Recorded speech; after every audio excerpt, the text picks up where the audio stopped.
लिया यहाँ पर। ये रेखा बोलिए फटाफट, कौन सी रेखा है बीचों बीच से जा रही है? ये रेखा है विषुवत रेखा। कौन सी रेखा? विषुवत रेखा। हमारा प्यारा भारत ये रहा, हमारा सारे जहां से अच्छा। ये हमारा हिंदुस्तान उत्तरी गोलार्ध में है, northern hemisphere of the earth. ये हमारा कौन सी रेखा? विषुवत रेखा। अरे ये क्या हो गया? या टेक्निकल आदमी नहीं है हम, या नौटंकी कर रहा है। ये विषुवत रेखा हो गया। ये बबुआ एगो बात बता तो, जो विषुवत रेखा है वही ना सबसे ज्यादा गर्मी पड़ेगा। सबसे ज्यादा गर्मी कहां पड़ेगा? विषुवत रेखा पे पड़ेगा, क्योंकि सूर्य जाता है अधिकतम कहां तक? ये कर्क रेखा तक। कर्क रेखा भारत के बीचों बीच से गुजरती है, आपको भी पता है, 8 राज्यों से। थोड़ा बहुत तो आप भी पढ़े होंगे, शॉर्टकट, गमछा झाड़ू सब फालतू चीज होता है। अब यहां देखिए, ये तो है मकर रेखा बबुआ, ये है मकर रेखा, यही है ना मकर रेखा, इसमें तो किसी को दिक्कत नहीं है।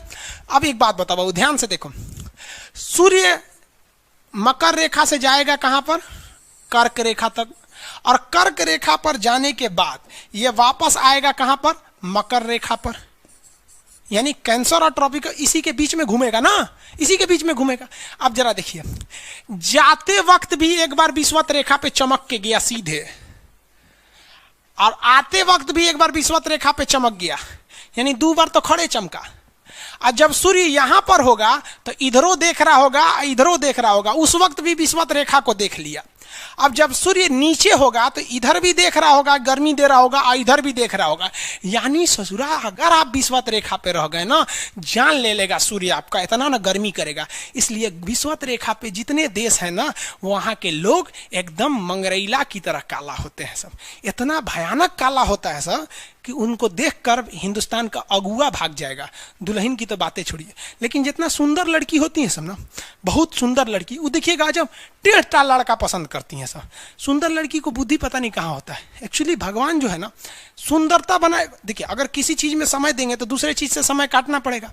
तो भगवान जिसको सुंदर बनाया ना, खूब सुंदर, तो उसको कुछ ना कुछ कहीं ना कहीं से समय काट लिया। तो जो बुद्धि बना रहा था तो बुद्धि काट लिया। तो जितना देखिए, जितना सुंदर लड़की की रहेंगी सर, अजबे सबसे फसल रहती हैं सर, एकदम खौराइल रहेगा, खूब सुंदर लड़की लेके घूमेगा। आप देखिए ना, एकरे देख लीजिए, ऐश्वर्या राय को कोना से बिया की हूँ, अभिषेक बच्चन, ओकरा से तो अच्छा अमिताभ था। सानिया मिर्जा को देख लीजिए, पगली, ओकरा पाकिस्तान मिलल था। बताइए, हम लोग उस टाइम खालिए थे लोग। हाँ, अजब हाल है भाई, अजब। प्रियंका चोपड़ा को देखिए, वो ऐसा ना जेसीबी ऐसा आदमी से शादी कैले, बुझाता हो का आदमी बुलडोजर है, तो वही हो गया। तो यहाँ पे जितना मिलेगा सब ना, सब का सब मिलेगा सब काला काला। और हिंदुस्तान में जो बनेगी आलिया, उसी को मिलेगा कालिया यहाँ पर। तो सबसे ज्यादा गर्मी बताओ बबुआ कहाँ पड़ेगा? विषुवत रेखा। इक्वेटर, जितना इक्वेटर का एरिया है सबसे भयानक गर्मी झेलता है। सबसे भयानक गर्मी कौन झेलेगा बबुआ? इक्वेटर वाला। अब एक बात बता बाबू ध्यान से, अगर हम इक्वेटर से दूर जाएंगे तो गर्मी पड़ेगा कि ठंडा? ठंडा पड़ेगा। गर्मी वाले एरिया में लोग काले हो जाते हैं और ठंडी वाले एरिया में गोरे हो जाते हैं।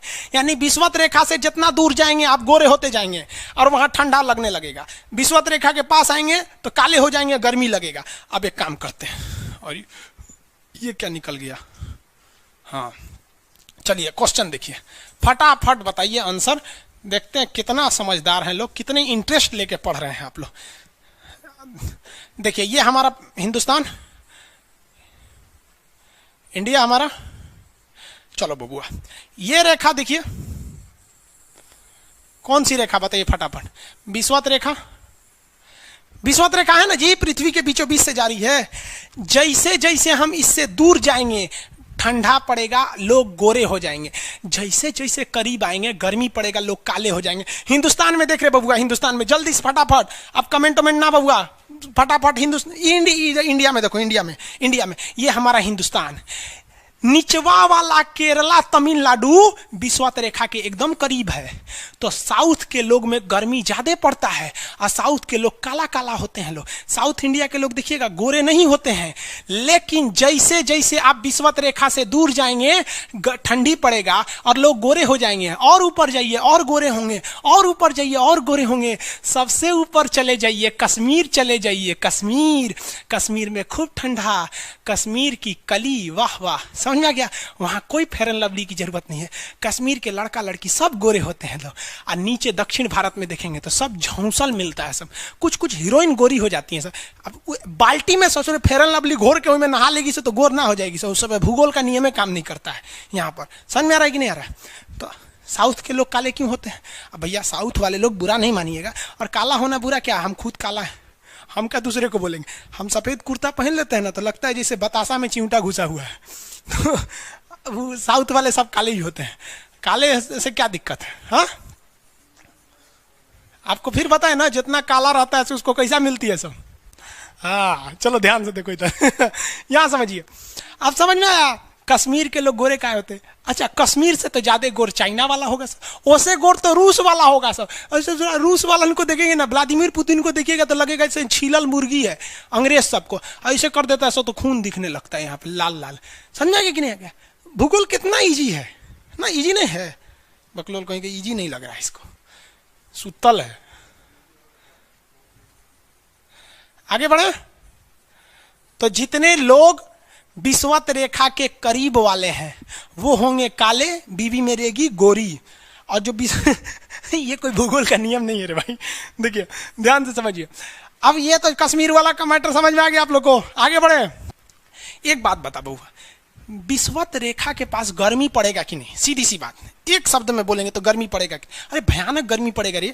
जब जाएगा तबो गर्माएगा, आएगा तबो गर्माएगा, और नीचे रहेगा तबो झाकेगा विषुवत रेखा, और ऊपर रहेगा तबो झाकेगा विषुवत रेखा। सबसे ज्यादा गर्मी कहाँ पड़ेगी? विषुवत रेखा। सबसे ज्यादा गर्मी विषुवत रेखा। समझ में आ गया? तो एक चीज तो कंफर्म हो गया ये विषुवत रेखा के बाद कि भैया इसकी जो गर्मी है भयानक। और जैसे जैसे गर्मी पड़ेगा, ये जो समुंदर देख रहे हैं, समुंदर का पानी भाप बनकर ऊपर उठेगा। गर्मी के कारण कोई भी पानी एवापोरेट हो जाएगा, यानी क्या बन जाएगा?